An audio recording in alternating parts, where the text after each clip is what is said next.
Assalamualaikum warahmatullahi wabarakatuh.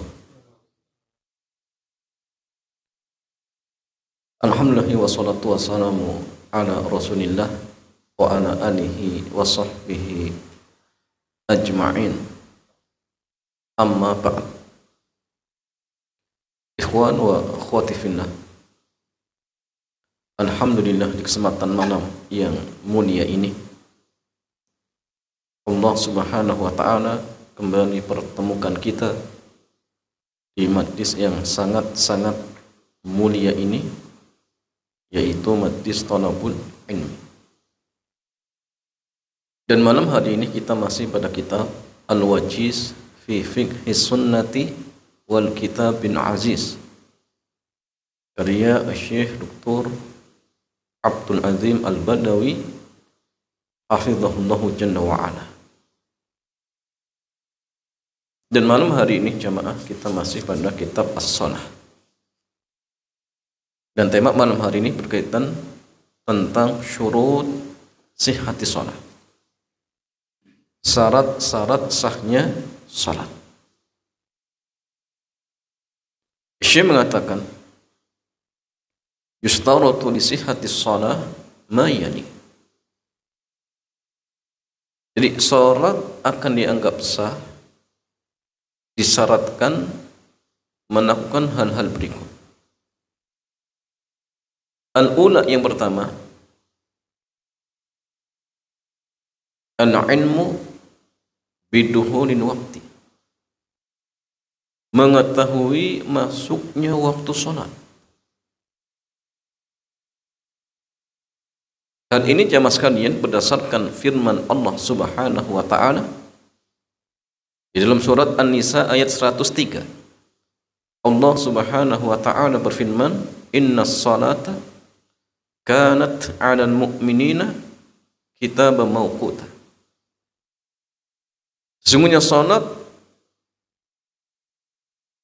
kanat 'alal mu'minin,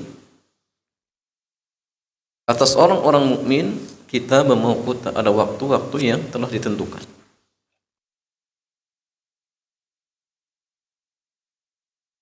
Fala tasihu salatu qabla dukhuli waqtiha. Oleh karena itulah salat tidak sah ketika dikerjakan sebelum masuk waktunya. Wala ba'da khurujihi illa li'udri. Begitu pula tidak sah ketika dikerjakan setelah keluar waktunya, kecuali kalau ada udzur. Kecuali kalau ada udzur. Nah, sehingga masalahnya dari sinilah terjadi silang pendapat di kalangan para ulama tentang hukum mengqadha salat bagi orang yang meninggalkan salat dengan sengaja. Sebagian ulama mengatakan tidak boleh, bahkan tidak sah. Barang siapa yang meninggalkan salat dengan sengaja kemudian diqadha, tidak sah. Sampai pun dia qadha 1000 kali salat, tidak sah. Ini pendapat sebagian para ulama.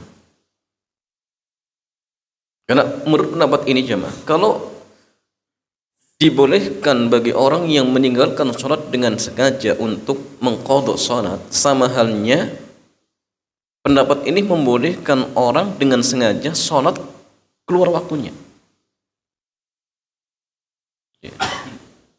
Jadi seolah-olah ketika ada orang mengatakan gini, masuk isya kemudian dia katakan, oh nanti sajalah, salatnya besok pagi, kan boleh diqadha, boleh diqadha. Dan tentunya masalah ini nggak boleh, karena salat kalau dikerjakan sudah keluar waktunya nggak boleh, kecuali kalau memang ada udzur, ketiduran misalkan, silakan kerjakan ketika ingat.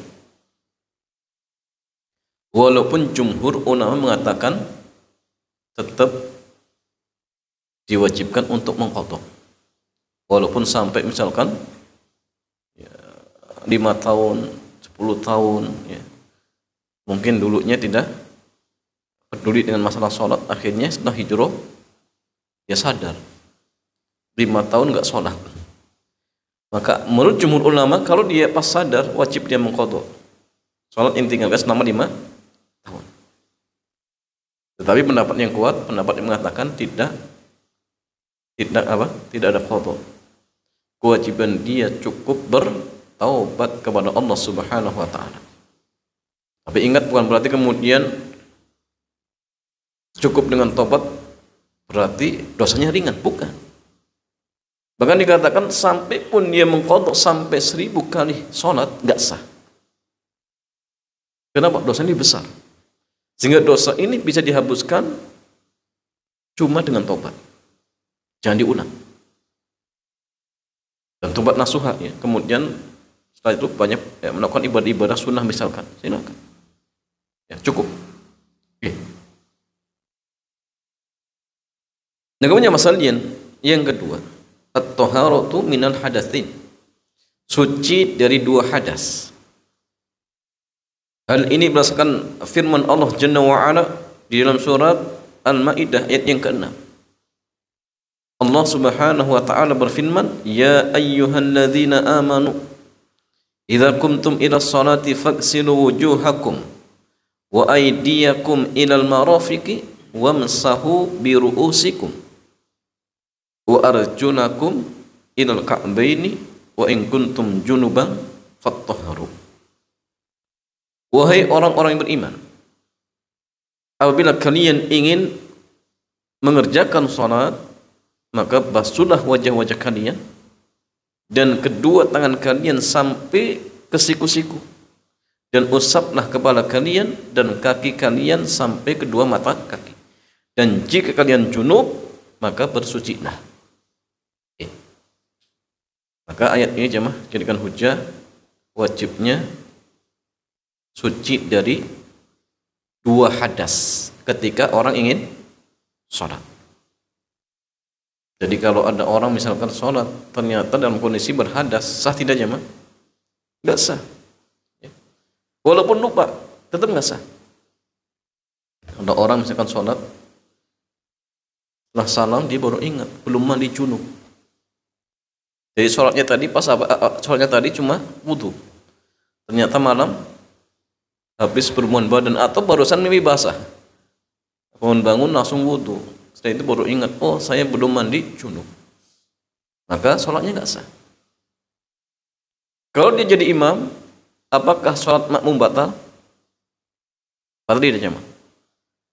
Sholatnya makmum yang tidak tahu kondisi imamnya sah. Tapi yang tahu kondisi imamnya, ya, misalkan contohnya istrinya, ini tahu suaminya tadi baru hubungan badan nggak mandi, tetap ngeyel jadi makmumnya, maka istrinya nggak sah. Ya. Tapi yang dia tahu apa? Sah. Yang tidak tahu maka sholatnya tetap sah seperti itu.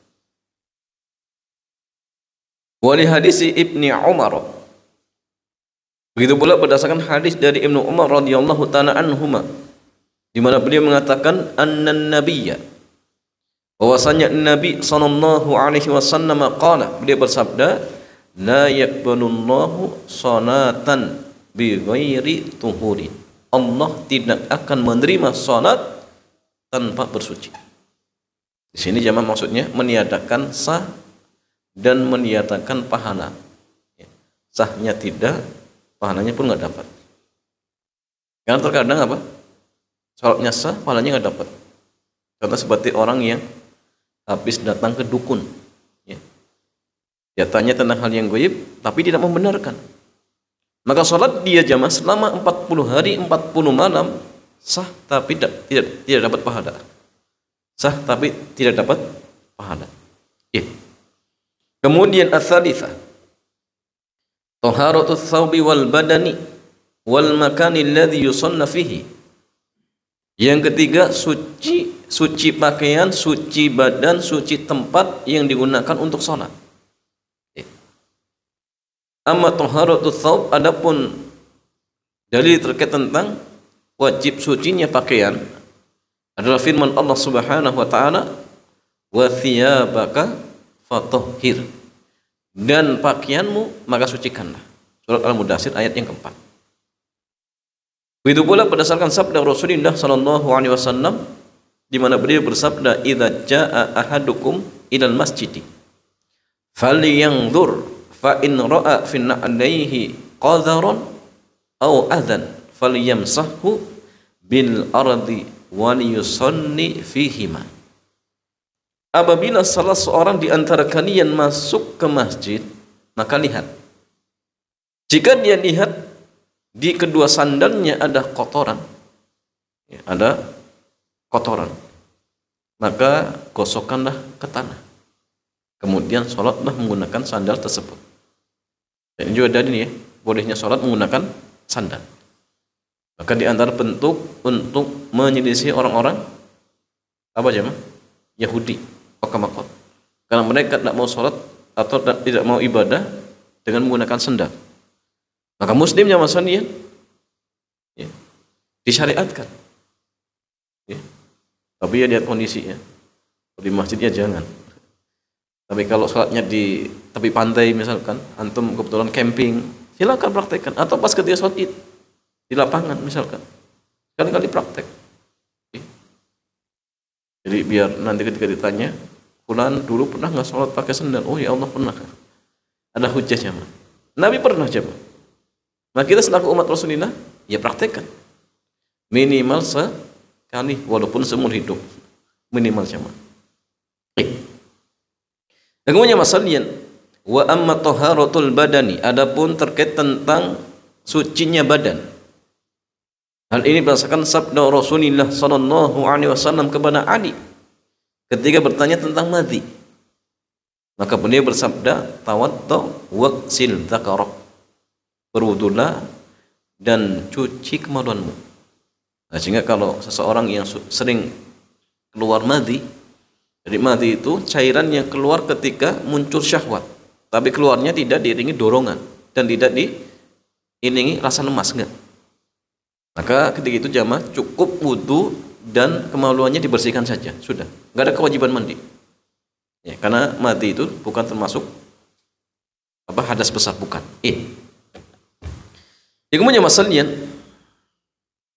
wa qala lil mustahadah, itu bulan Nabi bersabda kepada seorang wanita yang terkena darah istihadah, iksili angkid dam wa sholli,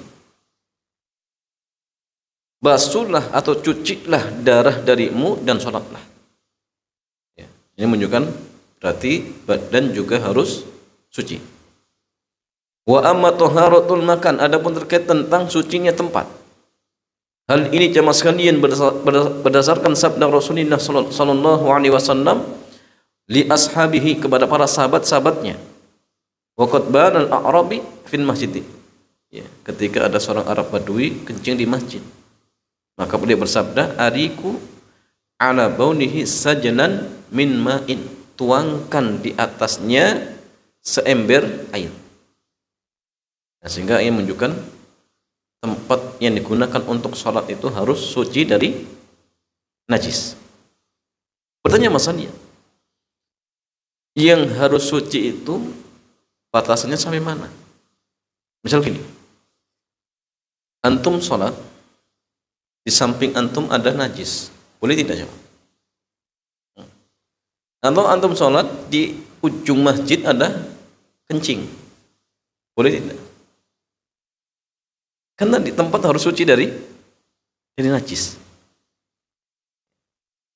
Jawabannya gini jemaah, yang dimaksudkan tempat itu harus suci adalah tempat-tempat pertama yang memang digunakan untuk apa? Sujud. Ya, tepatnya apa? 7 anggota sujud. Itu jelas harus suci. Karena kalau najis, mau tidak mau kita kan terkena najis. Ini jelas. Jadi 7 tempat yang akan digunakan untuk meletakkan 7 anggota sujud, itu harus suci. Yang kedua masalahnya tempat-tempat yang berkonsekuensi, kalau tempat tersebut ada najisnya, maka pakaian kita akan kena. Contohnya di mana? Bagian bawah perut. Kita sujud nih, ternyata di bawah perut ada najis. Mungkin saja ketika sujud kemudian pakaiannya turun menimba najis. Berarti di bagian itu harus suci. Tapi kalau misalkan di samping ada najis, misalkan selagi tidak mengenai pakaian ataupun tubuh kita misal, maka tidak masalah. Walaupun yang terbaik apa? Dihilangkan. Tapi kalau misalkan dalam artian tidak sempat, maka tetap sholatnya masih sah seperti itu. Itu pula jamaah niat. Yang dimaksudkan tempat itu harus suci dalam artian kalau tempat itu langsung bersinggungan. Jadi artinya misal kalau antum sholat di bawah sepiteng, bawahnya apa? Tempat pembuangan kotoran. Antum sholat di atasnya, digelar sajadah. Sah tidak jamaah? Sah tidak? Sah. Sah. Yang nggak boleh itu kalau bersentuhan secara langsung. Ini baru tidak sah. Kalau antum sholat jamaah, sholat kemudian ada orang iseng, dia tarik benang ke WC, kemudian dikalungkan di leher antum, gimana jamaah? Kan benang itu nyambung ke WC. Gimana? Ini orang keterlaluan ya. Jadi intinya memang nggak boleh kita sholat dalam artian apa? Di tempatnya memang itu ada najisnya. Ya, ada yang mengatakan kalau misalkan sajadah berarti kalau dalam artian tempat itu bisa digerakkan, dan itu yang harus suci. Itu pakai sajadah misalkan. Berarti sajadah itu harus suci seperti itu. Iya. Ala kulli masalah yang tempat yang digunakan untuk sholat harus suci dari najis. Faidah. Man sanna wa alaihi najasatun la yadri biha fa salatuhu sahihatun. Barang siapa yang telah mengerjakan sholat ternyata dia apa? Membawa najis. Dan enggak tahu setelah selesai sholat, maka sholatnya tetap sah. Wala i'adata alih, dan tidak ada kewajiban untuk ngulang, enggak ada. Wa in alima biha asna as-shalah, tapi jika dia taunya di tengah-tengah sholat, fa in amkanahu izalatuha bi an kanat fi na'laihi aw fi thawbin zaidin ala ma yasturuhu al-awrah azalaha wa atamma sholatahu. Ya. Jika memungkinkan untuk dihilangkan, contoh misalkan di kedua sandalnya, boleh dilepas. Atau misalkan di pakaian yang tambahan, dalam artian pakaian ini mungkin pakaian rangkap. Kalaupun dilepas, aurat itu masih tetap tertutup misalkan. Maka lepaskan. Ya, buka jaketnya, masih ada pakaian dalamnya misalkan. Buka. Seperti itu. Dan auratnya masih tertutup. Wa in lam yumkin izalatuha, tetapi jika tidak mungkin, enggak mungkin dihilangkan jemaah. Syekh berpendapat sunnah wa la i'adata alih, tetap sholat saja dan enggak perlu diulang. Ya, tidak perlu diulang. Ya kan ya masalin terkait tentang masalah sholat itu harus suci dari najis. Maka para ulama kita sedang mendapat apa hukum orang yang sholat dan dia membawa najis. Jumhur mengatakan kalau dia tahu di tengah-tengah wajib dihilangkan, dan kalau tidak memungkinkan untuk dihilangkan ya sudah batalkan. Itu jumhur. Tapi kalau madhab Abu Hanifah, ada pendapat al-Imam Abu Hanifah, beliau mengatakan gini jemaah. Jadi menghilangkan atau membersihkan diri dari najis itu babnya wajib sholat, dan wajib sholat itu bisa gugur ketika satu, lupa. Yang kedua kalau nggak mampu, ya. Bahkan beliau berpendapat gini, orang yang sholat dengan sengaja membawa najis, sholatnya tetap sah, tapi dia berdosa. Tapi kalau misalkan tidak mungkin untuk dihilangkan, beliau berpendapat nggak dosa, sholatnya sah. Itu madhab siapa? Abu Hanifah. Kalau jumhur, kalau tidak memungkinkan dihilangkan, ya sudah batalkan saja, ulangi sholatnya seperti itu. Kecuali kalau misalkan sudah nggak mungkin ya, antum safar misalkan, cuma bawa satu pakaian, misalkan mau beli pakaian nggak ada uang, ya, mau pinjam nggak mungkin, ya sudah, sholat apa adanya. Walaupun ada najisnya, tetap sah sholatnya. Kenapa jemaah? La yukallifullahu nafsan inna wus'aha. Karena Allah tidaklah membebani kita kecuali sesuai dengan apa yang kita mampu. Kalau sudah di luar kemampuan maka dimaafkan. Iya. Ya, kemudian masalahnya dalilnya hadis dari Abu Sa'id annahu sallallahu alaihi wasallam shalla fa khala'a na'laihi, bahwasanya Rasulullah pernah mengerjakan salat, kemudian di tengah-tengah salat beliau melepaskan kedua sandalnya. Fa khala'an nasu ni'anahum, dan para sahabat ikut-ikutan. Lihat Nabi melepaskan sandal, kemudian para sahabat juga melepaskan sandal. Falamman sarafa, maka ketika selesai salat Nabi bersabda, lima khalaqtum, kenapa kalian ikut-ikutan melepaskan sandal? Mereka menjawab, ra'ainaka khalaqta fakhalaqna. Ya Rasulullah, kami melihat Anda melepaskan sandal, maka kami pun ikut. Maka Nabi baru mengatakan alasannya beliau melepaskan sandal karena apa? Inna Jibril atani fa ahbaroni anna bihima khabathan. Adapun saya melemparkan sandal karena Jibril mendatangiku menghabarkan kepadaku bahwasanya di bawah sandalku ada kotoran, ada najis, tepatnya ada kerak. Fa idza jaa ahadukum ilal masjid, Nabi beliau bersabda, apabila salah seorang di antara kalian masuk ke dalam masjid, maka lihat, jika ia melihat di kedua sandalnya ada kotoran atau adzan, maka gosokkanlah di tanah, setelah itu salatlah menggunakan sandal tersebut. Sehingga ini menunjukkan bahwasanya salat itu harus suci dari apa? Dua hadas, tepatnya jemaah, atau afan dari suci dari apa namanya najis, baik pakaian, kotoran ataupun badan. Kemudian yang keempat, satrul aurah, menutup aurat. Hal ini jemaah sekalian berdasarkan firman Allah Subhanahu wa taala, ya bani Adam khudhu zinatakum inda kulli masjidin. Wahai anak Adam, ambillah perhiasan kalian ketika ingin ke masjid. Maka ini dalil jamaah bahwasanya kita disuruh untuk menutup aurat. Nah, di antara bentuk berhias adalah menutup aurat. Lagi jamaah, ada orang berpakaian misalkan, tetapi auratnya terbuka, itu hakikatnya orang sedang tidak berhias. Maka berhias yang paling terbaik apa jamaah? Perhiasan yang paling terbaik apa? Wa libasut taqwa khair, libas pakaian yang ketakwaan. Ketakwaan. Dan pakaian ketakwaan itu adalah pakaian yang memang sesuai dengan standar syariat. Bagaimana jamaah menutup aurat? Kalau laki-laki berarti minimalnya apa? Pusar sampai lutut. Tapi kalau perempuan ya seluruh tubuhnya kecuali muka dan telapak tangan. Menurut jumhur ulama seperti itu.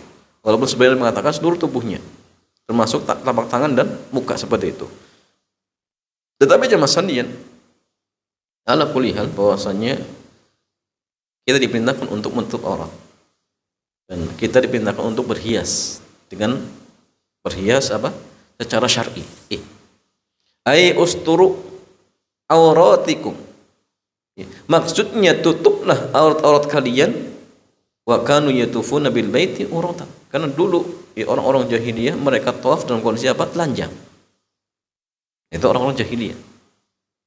Tapi jemaah sekalian, mereka punya alasan. Kenapa mereka tawafnya telanjang? Kenapa jemaah? Karena mereka sadar bahwasanya pakaian yang mereka miliki itu mereka dapatkan dengan cara haram.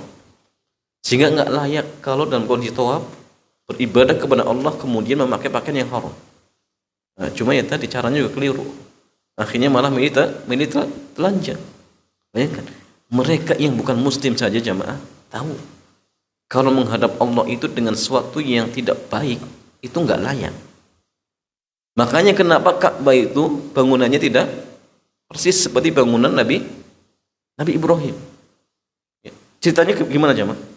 Itu ceritanya mereka orang-orang kafir Quraisy ketika mengumpulkan dana untuk merenovasi Ka'bah, ternyata uangnya nggak cukup. Kenapa? Karena mereka mensyaratkan harus uang yang dikumpulkan benar-benar murni 100% halal.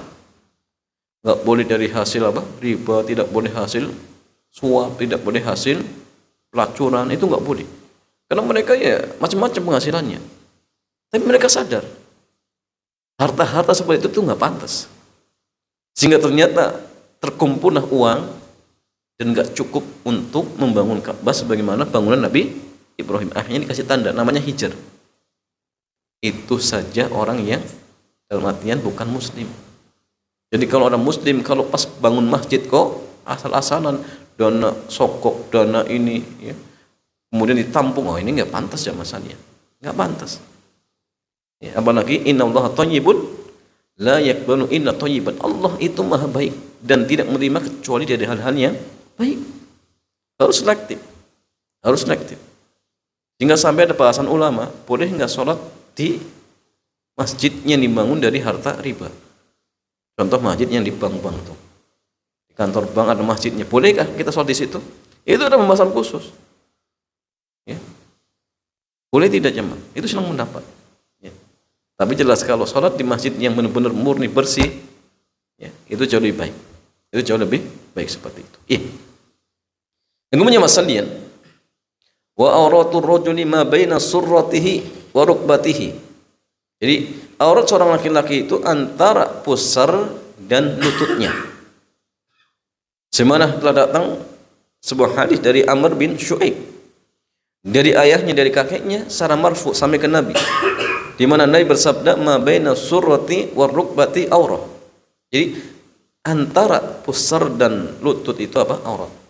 Ya, walaupun sedang mendapatnya lututnya itu termasuk aurat atau tidak, itu sedang mendapat. Tapi pendapat yang kuat lututnya tidak termasuk. Tetapi yang masalahnya kalau lutut nggak ditutup, konsekuensinya apa? Bagian atas akan terbuka sehingga ya mau tidak mau lutut apa? Ditutup seperti itu. Kemudian masalahnya hadis yang lain dari Jarhad al-Aslami yang mengatakan marra Rasulullah sallallahu alaihi wasallam wa alayya burdah. Rasulullah pernah lewat dan di atasku ada burdah. Wa qading kasyafat, dan telah tersingkap.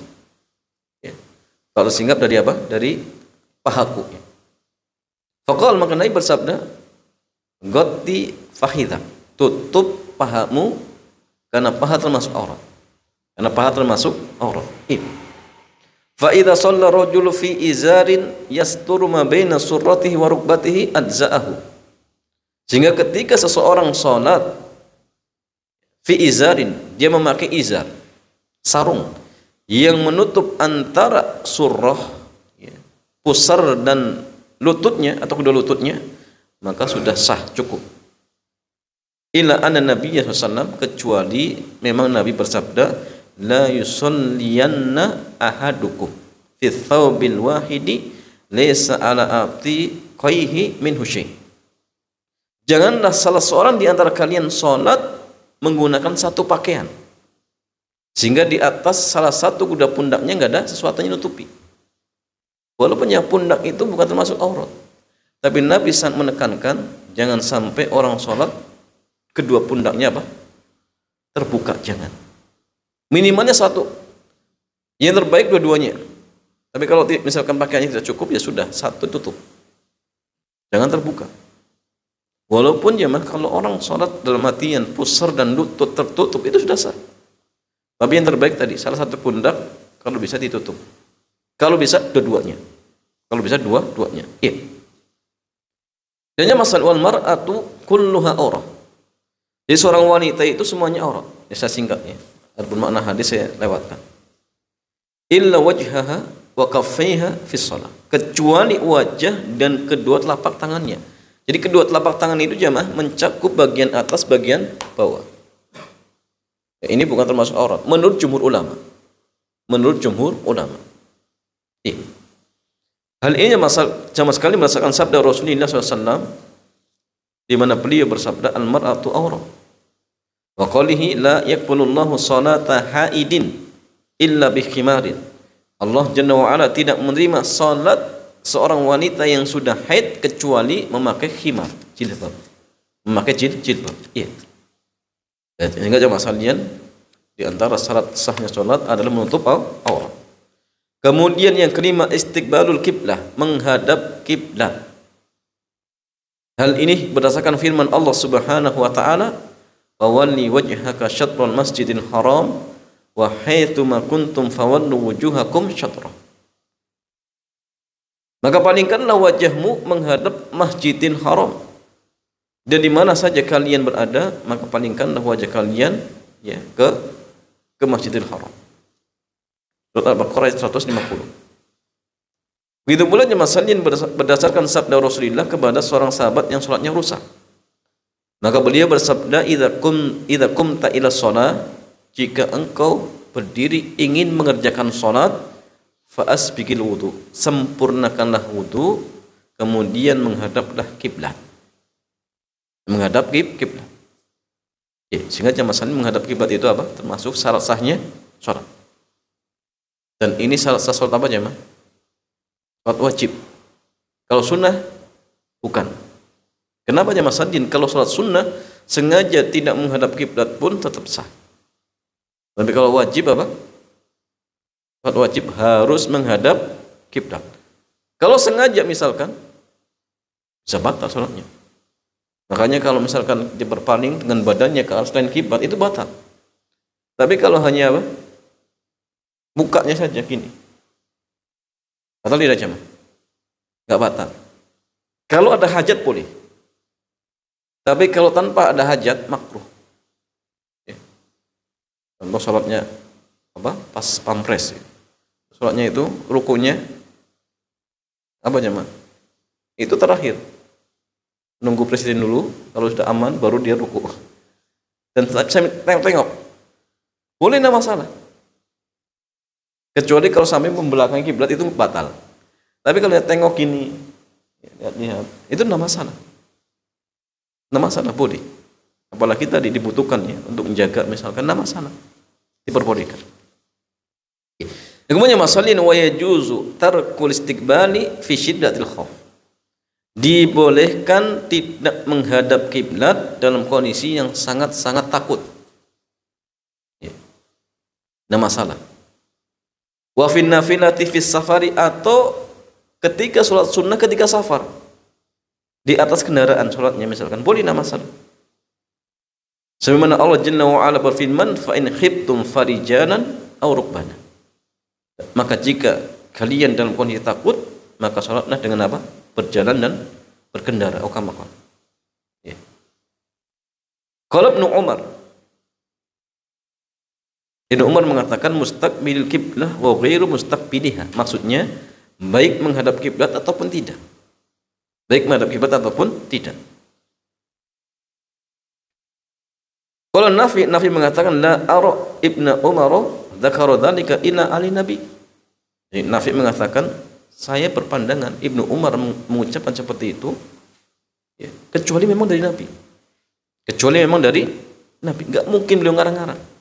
Kenapa jemaah sekalian? Karena Ibnu Umar itu seorang sahabat yang paling terkenal, beliau sangat tamasuk dengan sunnah Nabi. Sehingga sampai-sampai ya, para ulama kita mengatakan kalau ada ucapan Ibnu Umar dan berbicara tentang hukum ya, dan ternyata enggak marfu misalkan, maka ini dihukumi marfu. Jadi kalau dalam istilah hadis itu mauqufan lafdhan marfu'an hukman. Jadi lafadznya mauquf sampai ke sahabat tapi hukumnya marfu ke Nabi. Nah, ini kalau yang mengucapkan Ibnu Umar ya radhiyallahu taala anhuma. Yang kemudian wasalian wa ibni Umar, dari Ibnu Umar ia mengatakan kana Nabiyyu sallallahu alaihi wasallam yusabbihu ala rahilati. Dahulu beliau salat di atas kendaraannya menghadap ke arah manapun kendaraan itu apa? Berjalan. Wa yutiru 'alaiha ghairu annahu la yusalli 'alaiha al-maktubah. Dan beliau pun sama, witir di atas kendaraan. Kecuali Nabi tidak pernah mengerjakan salat wajib. Nah, sehingga dari sini jemaah sekalian, para ulama kita sampai ada yang mengatakan mutlak tidak boleh salat wajib di atas kendaraan. Kenapa? Karena Nabi nggak pernah sholat wajib di atas kendaraan. Kalau sunnah iya boleh. Sehingga kalau ada orang yang sholat di atas kendaraan, dalilnya mana? Nabi nggak pernah mengerjakan. Bahkan yang ada apa? Nabi nggak pernah mengerjakan. Tetapi jamaah kalau dalam kondisi darurat boleh. Contoh ada orang safar dari Semarang ke Jakarta, berangkat misalkan jam setengah 12 sampai Jakarta jam 9 pagi. Berarti mau tidak mau dia sholat di atas kendaraan misalkan, maka tidak masalah. Tapi tetap ya, kalau sholatnya wajib berarti menghadap kiblat juga wajib, berdiri kalau mampu juga wajib, itu wajib.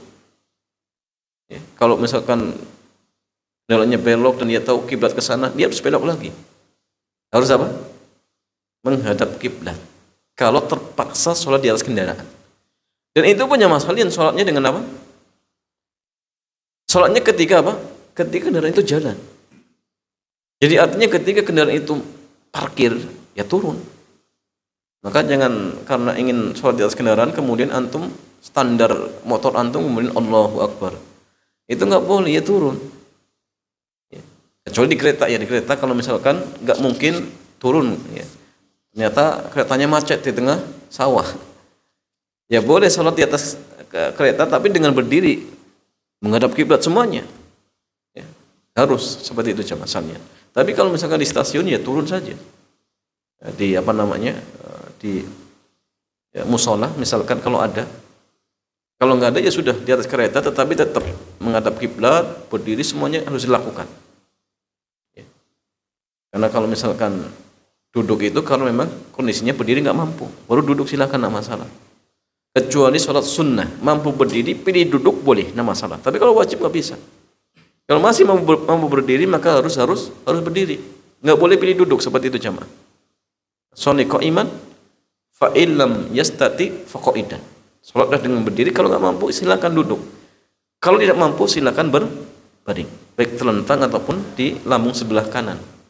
Tapi yang paling afdol kalau salat dalam artian kondisinya apa namanya terlentang atau tidur misalkan, maka yang paling afdol adalah di lambung sebelah kanan, seperti kondisi orang yang dikuburkan. Itu yang paling afdol. Ya. Tapi kalau terlentang maka kepalanya agak ditinggikan biar menghadap kiblat seperti itu. Ya. Kemudian masalah yang faidah man taharral qiblata fasanna ila al-jihati allati dhannaha. Barang siapa yang berusaha untuk mencari arah kiblat kemudian dia salat ke arah yang diduga kuat itu arah kiblat.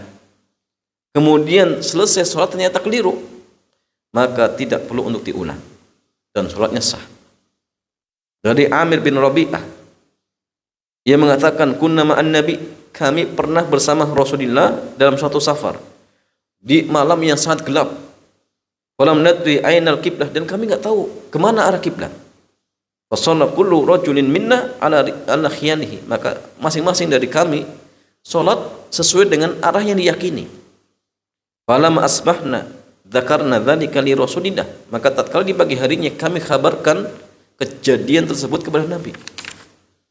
Fa nazala, maka turunlah firman Allah Jalla wa Ala, fa aina ma tuwanu fa thamma wajhullah, di mana saja kalian berpaling maka di situlah wajah Allah. Tapi ingat jamaah, wajib masing-masing berijtihad. Dan tidak boleh satu orang ikut ijtihadnya orang lain. Walaupun ada 4 orang, ternyata ijtihadnya berbeda-beda, satu menghadap sana, satu sini, maka tidak masalah. Tentu yang benar cuma satu. Ya.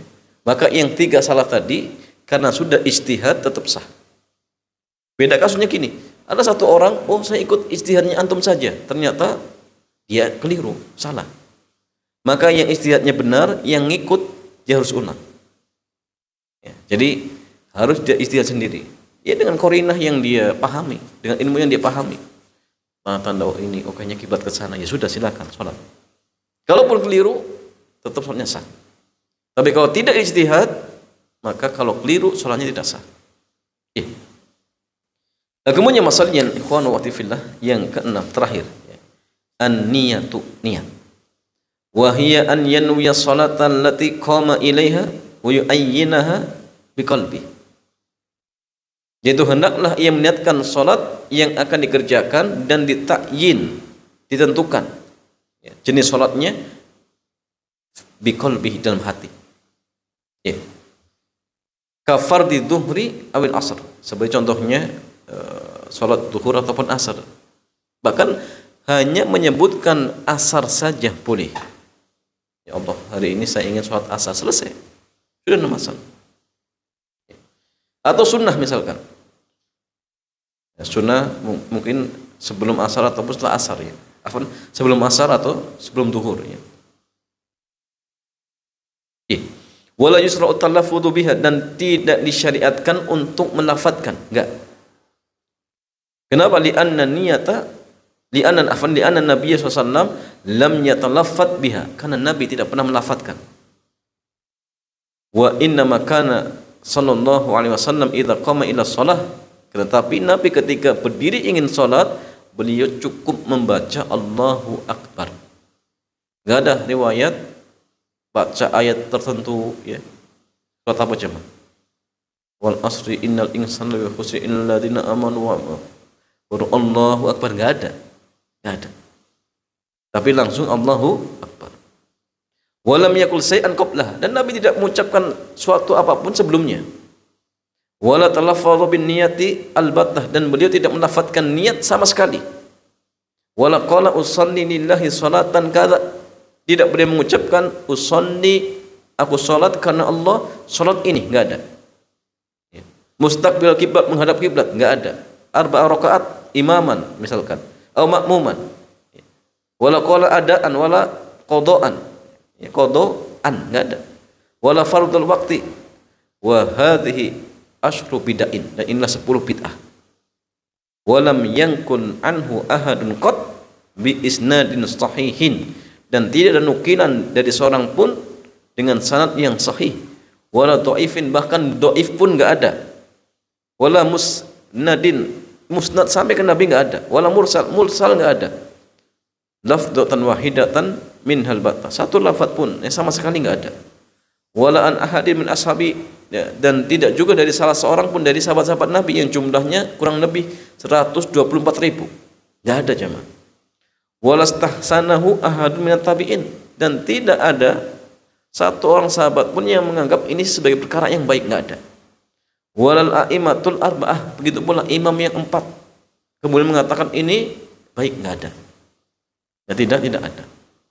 Memang jemaah salin ada kekeliruan dari sebagian ulama dari kalangan Syafi'iyah yang mereka menganggap bahwasannya melafadzkan niat itu dianjurkan. Mereka berhujjah dengan apa? Dengan melafadzkan talbiyah. Orang ingin umroh kemudian bacanya apa? Labbaik Allahumma hajjan wa umratan misalkan. Oh, itu kan niat. Berarti dalil apa? Talafuz bin niat. Jawabannya keliru. Jadi ucapan labbaik Allahumma hajjan wa umratan ini namanya zikir ketika ingin haji dan umroh. Niat itu tetap di hati. Buktinya gini jemaah. Kalau dia mengucapkan labbaik Allahumma hajjan, ternyata dia umroh. Hatinya niatnya umroh. Hatinya niat umroh, lafadznya haji, dan memang hakikatnya dia ingin umroh, tetap sah. Kenapa? Yang dianggap apa? Niat. Dianggap niat dalam hati, walaupun lafadznya keliru. Sebaliknya gini jemaah, lafadznya umroh dan dia ingin umroh, lafadznya umroh, dia ingin umroh, tapi hatinya haji, ya nggak sah. Kenapa? Karena yang dianggap apa? Hati. Yang dianggap hati, seperti itu jemaah. Contoh orang sholat duhur, waktunya duhur, lafadznya duhur, hatinya asar, ya nggak sah. Kenapa? Yang dianggap adalah hati. Sehingga niat itu memang fi qalbi, di dalam hati. Dan niat itu jemaah sengaja untuk melakukan sesuatu. Jadi kalau antum melakukan sesuatu dengan sengaja, itu dianggap niat. Lawannya nggak sengaja. Antum minum nggak sengaja, itu nggak niat berarti. Tapi kalau antum minum dengan sengaja, itu niat walaupun nggak dilafadzkan. Jadi artinya kalau misalkan di bulan Ramadan antum ambil gelas minum sengaja, itu sudah dianggap niat. Berarti apa? Puasanya batal. Jadi jangan sampai kemudian beranggapan niat itu akan dianggap amal itu akan dianggap sah kalau dilafadzkan. Berarti konsekuensinya tadi, kalau orang minum diam saja nggak ngomong, berarti dianggap nggak niat. Kalau nggak niat berarti puasanya nggak batal, 3 piring nggak batal. Kenapa nggak ngomong? Jadi ya masalahnya sengaja melakukan sesuatu walaupun nggak dilafadzkan, itu sudah niat. Qomat kemudian antum berdiri mengucapkan Allahu Akbar. Mungkin tidak, ini orang nggak niat sholat ini. Nggak mungkin ya, Pak. Ngapain dia berdiri ketika qomat? Buktinya kalau ditanya, Pak nggak mau ngapain? Ya mau sholat. Berarti memang ada niat dalam hatinya. Sehingga tidak perlu capek-capek apa? Talafut bin niat seperti itu. Ya kadang dengan memberatkan diri talafut bin niat kadang-kadang apa? Sebagian orang ulang-ulang nggak jadi. Allahu Akbar. Ini memberatkan diri. Kadang sebagian orang nggak jadi sholat sunnah, kenapa? Nggak tahu niatnya. Ustaz, ini anak mau sholat istikharah, gimana niatnya ya? Padahal dalam hati niat saja istikharah, selesai. Nggak perlu capek-capek ya, dengan lafaz-lafaz tertentu seperti itu jamaah. Wallahu ta'ala a'lam bis-shawab. Demikian jamaah sekalian, mudah-mudahan bermanfaat. Sebelum ditutup seperti biasa, kita buka tanya jawab. Dipersilakan.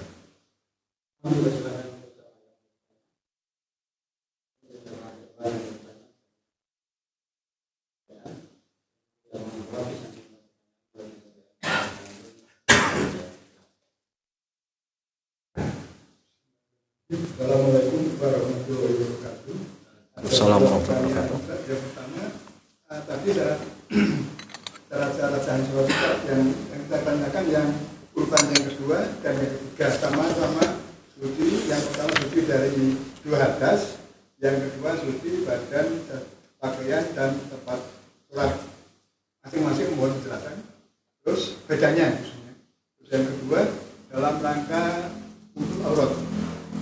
Kita pernah mendapat penjelasan bahwa kalau kita menghadap pejabat saja kita berpakaian yang bagus-bagus, yang misalnya pakai saja dan sebagainya.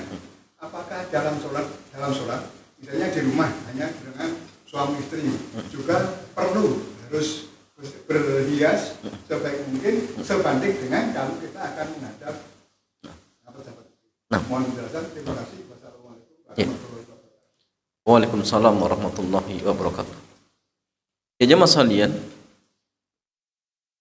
di antara sahnya sholat yang kedua dan yang ketiga tadi, yang kedua adalah taharatu minal hadatsin, ya, suci dari 2 hadas. Jadi 2 hadas itu jemaah maksudnya hadas besar, hadas kecil. Jadi kalau hadas besar itu dari apa? Contohnya junub, haid, bersih dari berhenti nifas misalkan, namanya hadas besar. Adapun hadas kecil, contoh seperti pipis, kemudian kentut, ya, namanya hadas. Ya. Jadi hadas itu sesuatu yang jamaah sekalian ada pada seorang yang keberadaan ini akan mencegah sahnya sholat. Dan caranya tadi ya, dihilangkan dengan mandi kalau hadas besar, kalau kecil dengan wudu. Ya. Kalau najis beda lagi. Najis itu sesuatu yang jamaah sekalian, apa namanya? Sesuatu yang nempel di tubuh kita. Dan itu sesuatu yang dalam artian di luar kemudian menempel. Itu najis. Contoh kita nginjak pipis, nginjak kotoran apa namanya? Anjing misalkan. Ini namanya najis. Dan najis itu terbagi menjadi 3 ya, najis yang mughalladh, ada mutawasid, ada mukhaffafah. Yang mughalladh itu seperti air liur anjing, yang mutawasid itu seperti apa? Ya, kencing orang dewasa. Mutawasid itu mukhaffafah itu yang ringan. Ringan itu seperti kencing bayi yang baru netek. Itu mukhaffafah, seperti itu. Ya. Dan cara menghilangkannya apa? Cara menghilangkannya tidak ada cara khusus. Yang penting intinya apa? Dihilangkan sampai bersih. Memang ada najis yang dihilangkan secara khusus dan sudah kita jelaskan. Contoh najis berupa pipis diperciki. Ya. Memang caranya juga harus tauqifiyah kalau memang ada dijelaskan oleh hadis. Kalau misalkan haid ada dikerik kemudian siram kemudian dikucek. Kalau najis dari air liur anjing, pasang badan untuk keputusan Sintayong, Sain Patinama yakin tim. Jadi ya Mas Handian, kalau misalkan air liur anjing yang mengenai bejana, caranya apa? Dibasuh 7 kali. Satunya ya dicampur dengan tanah, itu najis. Jadi beda. Najis dengan hadas itu beda. Hadas itu kadang-kadang sesuatu yang nggak kelihatan. Contoh kentut, kita nggak lihat. Tapi orang kentut, dia dianggap punya hadas kecil. Kalau mau sholat, ya wajib berwudu. Kalau tidak berwudu, ya tayamum. Dan hadas itu jamaah sekalian, membersihkannya tidak harus di tempat keluarnya hadas. Contoh, kentut. Yang dibersihkan ya wudu. Bukan apa? Tempatnya. Ya. Beda dengan apa? Dengan najis. Najis ya kalau misalkan afan bagian belakang, ya habis BAB. Jadi bersihkan. Karena intinya, zatnya yang dihilangkan. Makanya syarat najis itu bisa hilang, tiga sifat harus hilang. Warna, bau dan rasa harus hilang. Ya. Tapi kalau hadas nggak harus. Yang penting intinya mandi. Yang penting intinya apa? Mandi kalau dalam artian wudu atau mandi seperti itu. Adapun zatnya wallahu alam. Ya. Hadas kecil itu seperti apa kentut kita nggak tahu. Tapi orang kentut ya dia berhadas. Bahkan mazhab Syafi'i mengatakan sentuhan lawan jenis itu hadas batal. Ya. Seperti itu. Wallahu taala a'lam bishawab. Yang kedua terkait tentang masalah apa tadi? Pakaian. Jadi ya masalahnya orang sholat itu apakah dipindahkan untuk memakai pakaian yang terindah atau yang bagus, walaupun sholatnya di dalam kamar sendirian? Jawabannya iya. Jawabannya iya jemaah. Karena ayatnya berbunyi apa jemaah? Hud zinatakum inda kulli masjid. Ya. Ambillah pakaian kalian, perhiasan kalian ketika ingin ke masjid. Maka ini perintah atau anjuran atau syariat untuk apa? Berhias ketika ingin sholat. Dan berhias ketika ingin sholat minimalnya apa jemaah? Menutup aurat. Karena berhias yang paling dianjurkan, bahkan paling afdal adalah berhias dengan pakaian takwa. Dan pakaian takwa itu punya sifat apa? Menutup aurat. Itu dulu. Ya. Yang paling terpenting apa? Menutup aurat. Kemudian tidak ada najis. Kemudian kalau laki-laki hindari pakaian yang ketat. Hindari pakaian yang ketat yang mensifati lekak-lekuk tubuhnya. Perempuan juga sama, hindari pakaian yang tipis, ya. Kemudian pakaian-pakaian yang ketat itu juga nggak boleh, seperti itu. Ya. Dan ini jamaah sekalian, walaupun sholatnya sendirian di kamar, tetap harus dia berhias dengan pakaian yang terbaik. Jadi jangan mentang-mentang kemudian seorang wanita sholat di kamar sendirian, dikunci, kemudian sholat telanjang, kan ada yang lihat. Tetap walaupun di kamar sendirian, dia wajib menutup seluruh tubuhnya. Walaupun nggak ada yang lihat, walaupun tidak ada yang lihat seperti itu. Itu pun laki-laki jemaah, tutup auratnya, pusar sampai lutut. Ya. Tetapi tadi ya Nabi sangat-sangat menganjurkan untuk pundaknya ditutup. Sehingga yang paling terbaik adalah berpakaian dengan pakaian yang paling terbaik. Dimana ketika kita menghadap presiden, kita juga berpakaian yang sopan. Harusnya tatkala kita ingin menghadap Allah, zat yang memberikan kepada kita segala-galanya, harusnya lebih dari itu. Jangan asal-asalan. Yang dipakai sholat, ya pakai pakaian untuk main, ya pakaian untuk macam-macam, jangan. Kalau bisa ada pakaian khusus, ini untuk sholat, ini untuk yang lainnya. Walaupun tidak masalah, kalau dalam artian bersih, tidak masalah.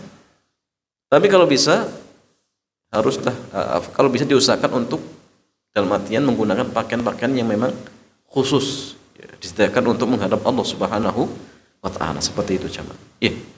Jadi tetap walaupun sendirian, maka diperintahkan untuk berhias dengan perhiasan yang paling terbaik seperti itu.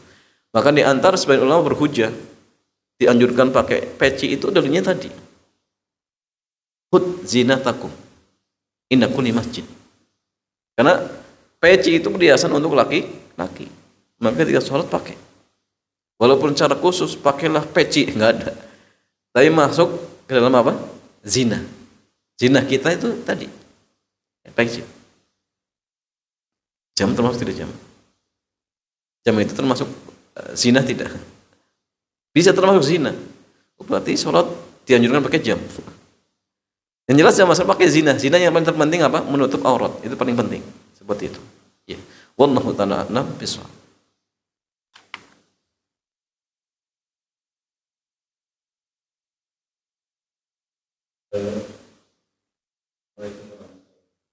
Waalaikumsalam warahmatullahi wabarakatuh. Kaitan dengan niat. Nah, Apakah kita niat dari rumah itu sudah cukup? Iya. Sudah yang niat. ya. Waalaikumsalam warahmatullahi wabarakatuh. Ya jamaah sekalian, apakah ketika seorang ingin sholat di masjid kemudian niat dari rumah untuk sholat duhur sudah dianggap sah? Jawabannya sudah dianggap sah. Jadi niat itu tidak harus jaraknya dekat dengan apa? Pelaksanaan sholatnya. Boleh agak panjang, yang penting jangan dibatalkan. Jadi dia dari masjid memang niatnya sholat, sudah. Gak ada maksud yang lain. Ya. Tapi kalau dibatalkan ya jelas butuh niat baru. Tapi kalau tidak dibatalkan, maka niat itu masih berlaku. Ya. Sampai nanti takbiratul ihram sampai sana. Ya. Jadi nggak perlu capek-capek ya. Kemudian harus menghadirkan niat dan lain sebagainya. Itu sudah niat. Sudah ada niat itu. Sehingga niat itu bisa dibatalkan kalau memang dia sendiri membatalkan. Selagi tidak membatalkan, maka niat itu dianggap masih ada. Buktinya dia tetap masih jalan ke masjid. Nggak ada tujuan lain kecuali ya sholat. Apalagi ketika pas qomat kemudian berdiri, ya bergabung dengan jamaah. Ini sudah mengindikasikan memang dia sudah niat untuk mengerjakan sholat seperti itu. Wallahu ta'ala a'lam bishawab.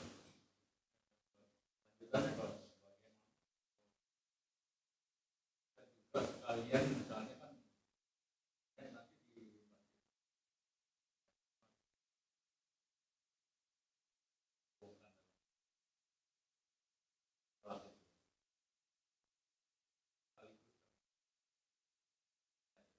Ya. tidak hanya berangkat ke masjid,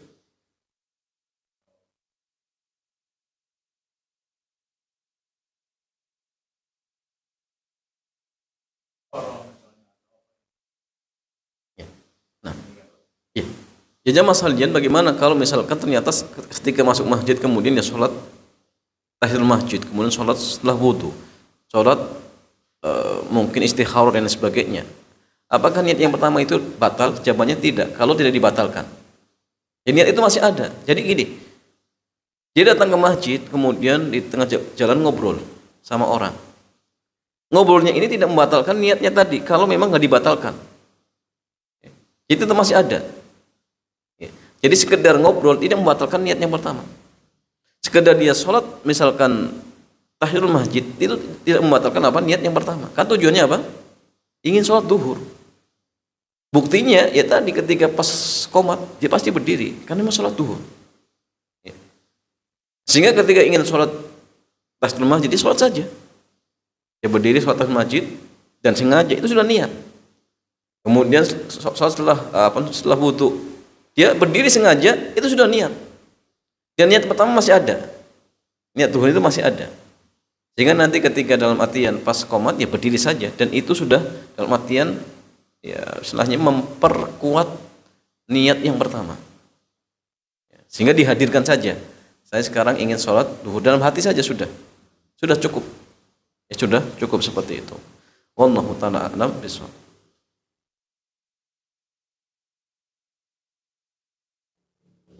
Sudah ada pertanyaan yang masuk kan? Assalamualaikum. Waalaikumsalam warahmatullahi wabarakatuh. Hukumnya menahan kentut ketika mau mengerjakan sholat. Ya. Apa hukum menahan kentut ketika sholat? Yang tepat makruh, sholatnya tetap sah. Sholatnya tetap sah tetapi makruh. Ya. Tapi beda jamaah, makruh ini akan hilang bagi orang yang terkena penyakit. Contoh suka kentut. Ya misalkan, kalau biarkan kentutnya, wudu lagi, kentut lagi. Ya. Ini bukan orang yang kena penyakit kentutnya. Artinya dia kentut, tapi sering-sering. Kalau dia wudu, dijamin lagi kentut. Ya sudah, kalau mungkin ditahan. Makruh tidak makruh. Kenapa? Karena dia punya masalah. Tapi kalau dia punya penyakit kentut, misalkan semenit kentut misalkan, maka silakan boleh sholat walaupun kondisinya kentut. Nah masalah, sama seperti orang kena beser, itu boleh. Nah masalah. Ya. Tapi jamaah sekalian, kalau dalam artian kentut ini jarang-jarang, kemudian dia tahan misalkan, maka makruh. Ya, makruh. Ini pendapat yang tepat di kalangan para ulama kita. Walaupun seperti Syekhul Islam mengatakan sholatnya batal. Tapi yang tepat apa? Makruh saja. Ya. Kalau dalam artian ya tadi bisa dikeluarkan, kemudian ternyata dia pilih tetap ditahan, maka makruh tetapi tetap sah sholatnya. Wallahu ta'ala a'lam bishawab.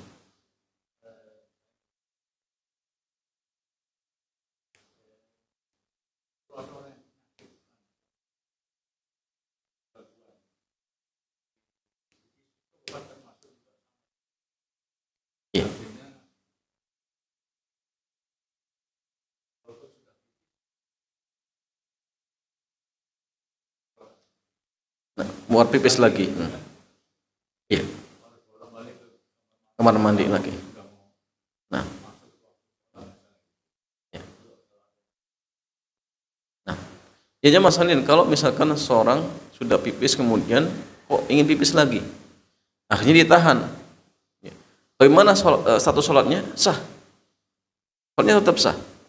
Cuma bagi orang yang dalam artian tadi ya, dikit-dikit pipis, ya. Maka makruh ini insya Allah hilang.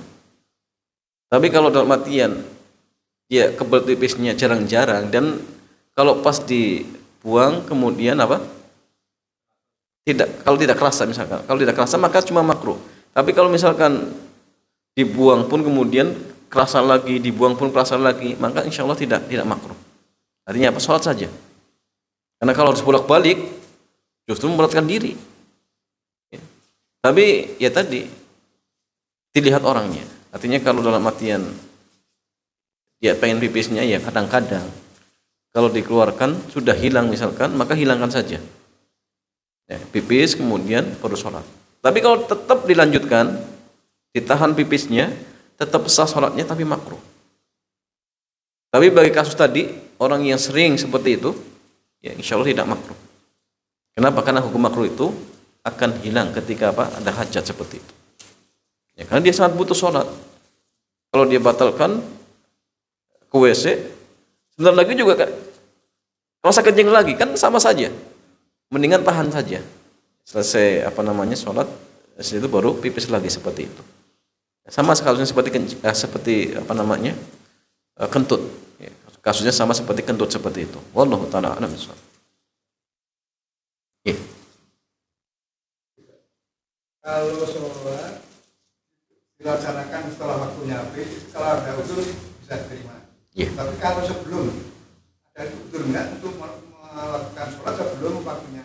Contohnya, dulu pernah saya tuh waktu itu kan pagi-pagi harus ke bandara, harus ke pesawat. Ya, nggak ada udzur, ini nggak ada udzur. Nggak ada udzur berarti. Nggak ada udzur. Iya itu biasa, tapi karena waktunya kan belum masuk subuh, tapi sudah harus ke bandara. Ya karena waktu itu belum dia pertama kali, jadi masih sibuk sehingga waktu sholat itu sampai tidak sholat karena takut ketinggalan. Jadi ya, itu berarti kan kalau sholat sebelumnya, kalau belum waktunya kan nggak boleh. Itu caranya pasti gimana? Terima kasih. Wassalamualaikum warahmatullahi wabarakatuh. Waalaikumsalam warahmatullahi wabarakatuh. Ya jemaah sekalian, kalau seorang misalkan ingin safar sebelum subuh, misalkan. Bolehkah dia sholat sebelum waktunya? Nggak boleh. Jadi sholat sebelum waktunya itu nggak boleh. Kecuali kalau maksudnya jamak takdim, itu boleh. Contoh asar di jamak takdim di zuhur, itu boleh, tidak masalah. Karena memang dibolehkan. Tapi kalau dalam artian tadi sholat sebelum waktunya, misalkan, itu nggak boleh, tidak sah. Tidak sah. Terus bagaimana solusinya? Sholat saja di atas kendaraan. Sholat saja di atas kendaraan. Kalau nggak mau berdiri, duduk. Ya, tidak mampu menghadap kiblat, ya sudah sholat apa adanya. Ya. Sesuai dengan keyakinannya, dengan arah yang dia yakini. Kiblat ke sana ya sudah selesai. Yang penting jangan tinggalkan sholat. Ya, jangan tinggalkan sholat. Makanya solusinya gini. Ketika sebelum naik kendaraan, wudu dulu sempurna. Wudu sempurna selesai. Jadi pas nanti duduk itu sudah untuk sholat saja. Ya. Dan ini kadang-kadang hal seperti ini penting dijelaskan ya, Mak. Kadang dalam kondisi-kondisi normal gampang, Tapi kondisi-kondisi terjepit seperti ini karena orang bingung. Akhirnya yang jadi pilihan apa? Enggak sholat. Padahal sholat, masya Allah jemaah, ini amalan yang pertama kali akan dihisab. Begitu pula kadang sebagian orang ketika sedikit sakit tinggalkan sholat sama sekali. Padahal ketika masih sehatnya, masya Allah rajinnya minta ampun. Tapi sedikit berbanding di ranjang sudah enggak sholat sama sekali. Sehingga kadang banyak orang yang ditutup wafatnya dalam kondisi su'ul khotimah, enggak sholat. Kenapa? Karena kejahilan. Padahal jemaah kalau misalkan dia sakit, silakan sholat apa adanya. Enggak bisa berwudu, enggak bisa tayamum, sholat tanpa wudu, tanpa tayamum sah. Yang penting sholat. Jangan sampai tinggalkan sholat. Maka di sinilah pentingnya ilmu. Yang pentingnya ilmu seperti itu. Ya, wallahu ta'ala a'lam bishawab. Ya, nih.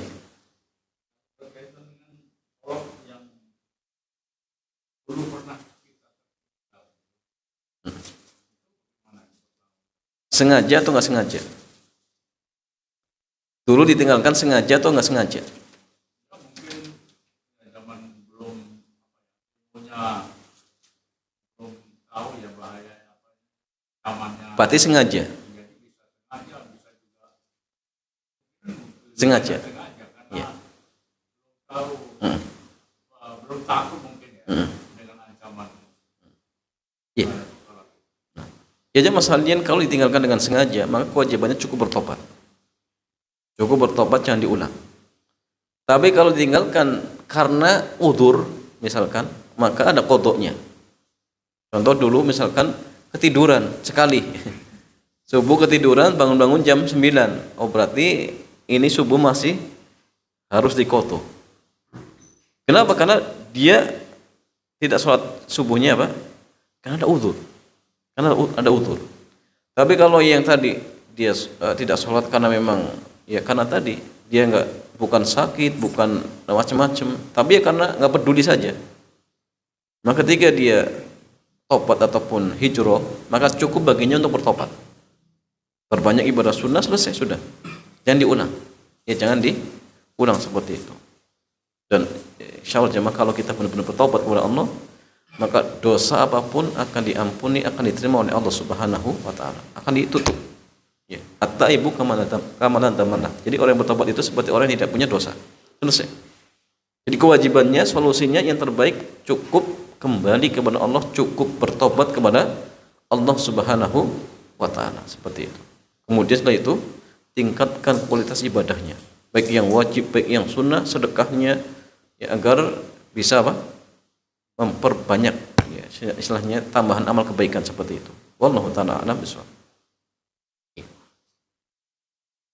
Demikian jamaah sekalian, mudah-mudahan kajian kesempatan malam hari ini bermanfaat. Kita tutup. Subhanakallahumma bihamdik, asyhadu an la ilaha illa anta, astaghfiruka wa atubu ilaik.